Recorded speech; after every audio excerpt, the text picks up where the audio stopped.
আসসালামু আলাইকুম প্রিয় দর্শক শ্রোতা, আশা করি সবাই ভালো আছেন। স্টক টর্চার বিডি চ্যানেলের পক্ষ থেকে সবাইকে আন্তরিক শুভেচ্ছা ও অভিনন্দন। অনেক সময় দেখা যায়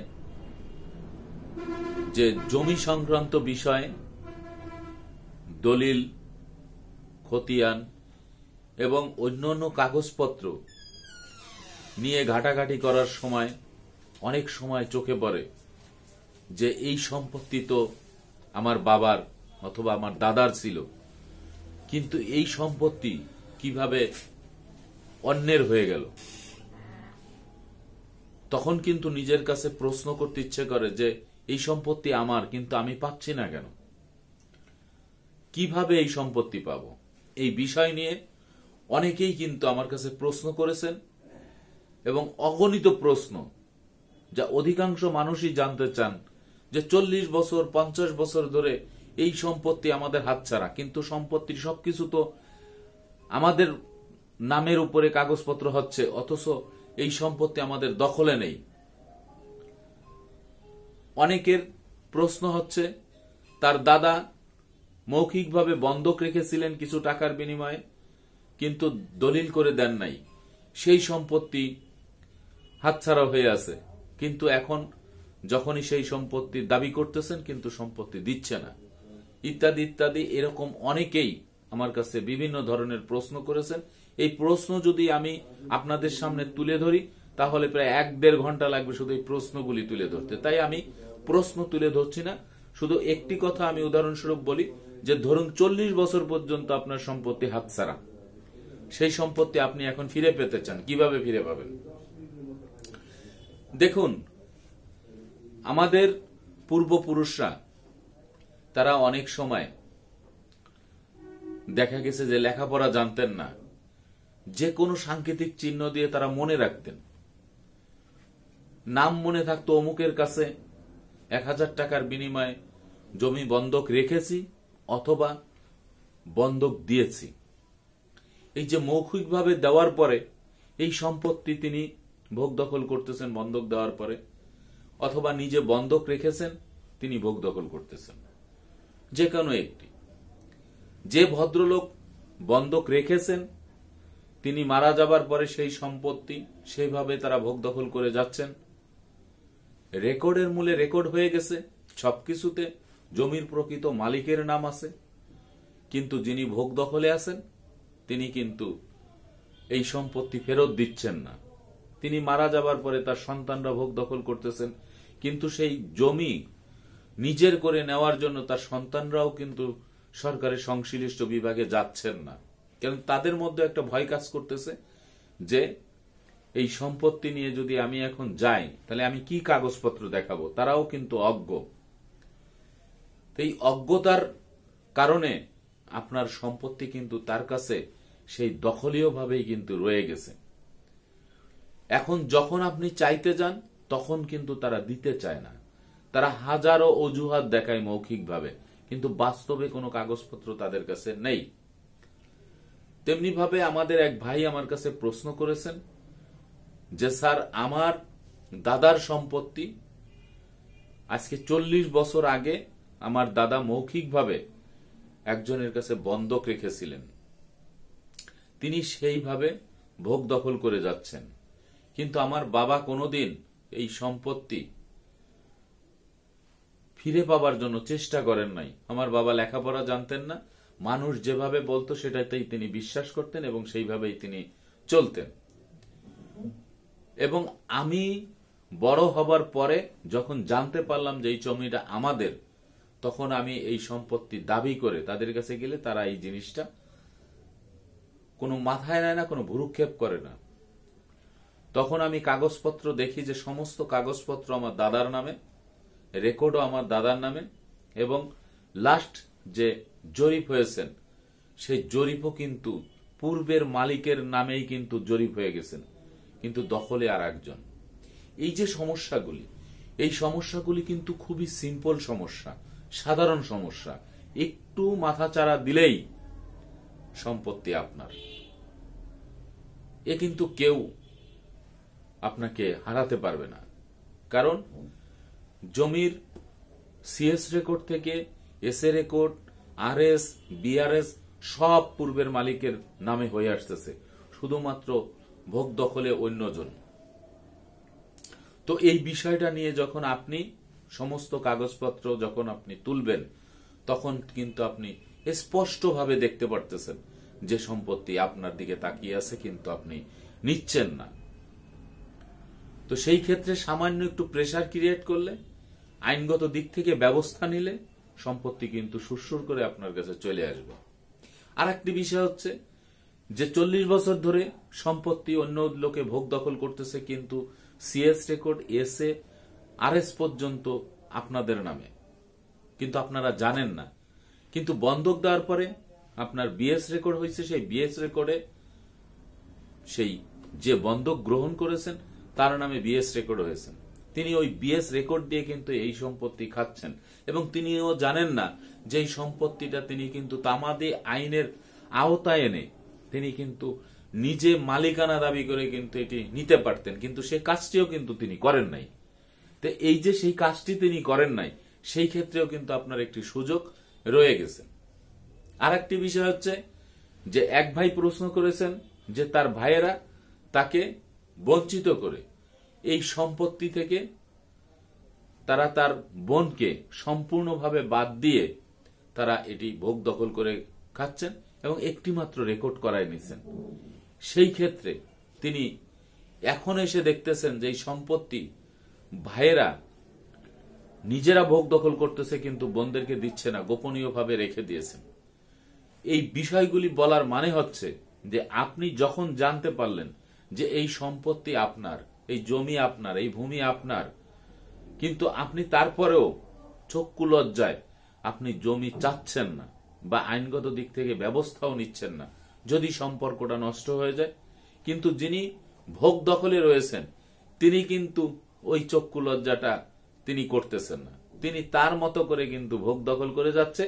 আপনি তার ওখানে বেড়াইতে গেলে বড় ফিরি খান কিন্তু আপনাকে দিচ্ছে, বড় খান চেয়ার দিচ্ছে, গদিয়ালা বসতেছেন, একটু ভালো মন্দ খাওয়ায় আপনাকে বিদায় দিয়ে দিচ্ছে, কিন্তু আপনি চক্ষু লজ্জায় বলতে পারতেছেন না। এইভাবে আমাদের দেশে অনেক মানুষ ক্ষতিগ্রস্ত হয়ে আছেন।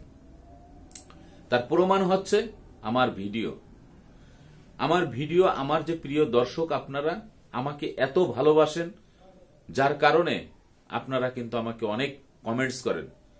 তাই আমি সিদ্ধান্ত নিয়েছি একটি, যে আপনাদের যত সমস্যা আছে সকল সমস্যাগুলি আপনারা কমেন্টস বক্সে জানাবেন। আমার পক্ষে যতটুকু সম্ভব আমি চেষ্টা করব আপনাদেরকে সৎ উপদেশ দিয়ে, সৎ পরামর্শ দিয়ে কিভাবে আপনার সম্পত্তি আপনার নিজের কাছে নিয়ে আসতে পারেন।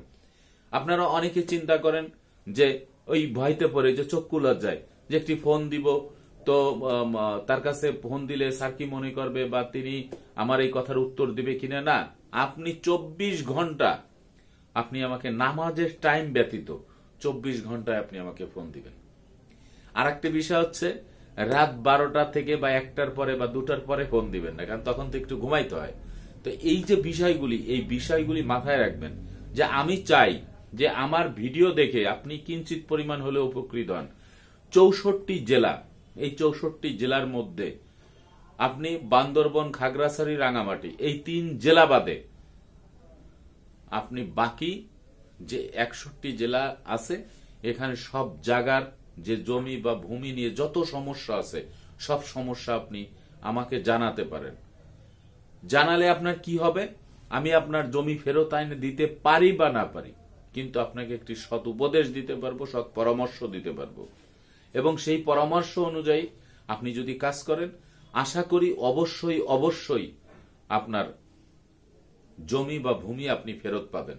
কিন্তু আপনি যদি চোখ বুঝে আপনি যদি ঘুমায় থাকেন, আপনি যদি লজ্জা পান, তাহলে কিন্তু আপনার এই ভূমি বা জমি আপনার কাছে হেঁটে হেঁটে আপনার বাড়িতে আসবে না। আপনার ভূমি জমি পেতে হলে আপনাকে অবশ্যই অবশ্যই কাজ করতে হবে। ভুলে যান 40 বছর আগে আপনি সম্পত্তি আরেকজন খাচ্ছে, সেটা আপনি মাথায় রেখেন না। সম্পত্তি আপনার, সেটা আপনি মনে করেন যে এই সম্পত্তিটি আপনার, এটা যে কোনো মূল্যে আমাকে পেতে হবে। যেহেতু আমার দাদার নামে কাগজ দলিল আছে, দাদার নামে সিএস আছে, বাবার নামে সিএস আছে বা এসএ আছে, এই সম্পত্তি নিয়ে যদি আমি একটু প্রেসার ক্রিয়েট করি, আমি যদি একটু আইনগত দিক থেকে ব্যবস্থা নেই, তাহলে এই ভূমি বা জমি আমার কাছে চলে আসবে। কারণ বর্তমান সরকার কিন্তু এই জমি এবং ভূমি নিয়ে বদ্ধপরিকর, যে জমির মালিক যিনি তাকে কিভাবে এই জমি ফিরিয়ে দেওয়া যায়। আর এই জন্যই কিন্তু খুব তাড়াতাড়ি চলে আসছে ভূমি আইন 2020। আমরা আশা করছি এবং বিশ্বস্ত সূত্রে আমরা যেটা জানতে পেরেছি যে চলতি বছরের জুন থেকে জুলাই মাসের ভিতরে হয়তোবা এই নতুন যে ভূমি আইন এটি হয়তো গেজেট আকারে চলে আসবে। এই যদি গেজেট আকারে চলে আসে তাহলে কিন্তু আপনি অনেক পিছনে পড়ে যাবেন। কারণ আপনি যদি এই জমির বিষয়ে কোনো ব্যবস্থা না নেন তাহলে কিন্তু এই সম্পত্তি ফিরে পেতেও আপনার অনেক কষ্ট হতে পারে। কারণ যে সমস্ত আইন আসতেছে, আমি কিন্তু বারবার একটি কথা বলতেছি যে প্রচলিত আইনের মধ্যে 22টি আইন এবং তার কিছু বিধি রহিত করে 274টি ধারা নিয়ে একটি মাত্র আইন হচ্ছে, সেটি হচ্ছে ভূমি আইন 2020। এই ভূমি আইন 2020 যেমন সাধারণ জনগণের উপকারে আসবে, তেমনি ভাবে কিন্তু জনগণের ক্ষতির কারণ হয়েও দাঁড়াবে। এখানে কিন্তু সচেতনতার অভাব থাকলে আপনি পিছনে পড়ে যাবেন।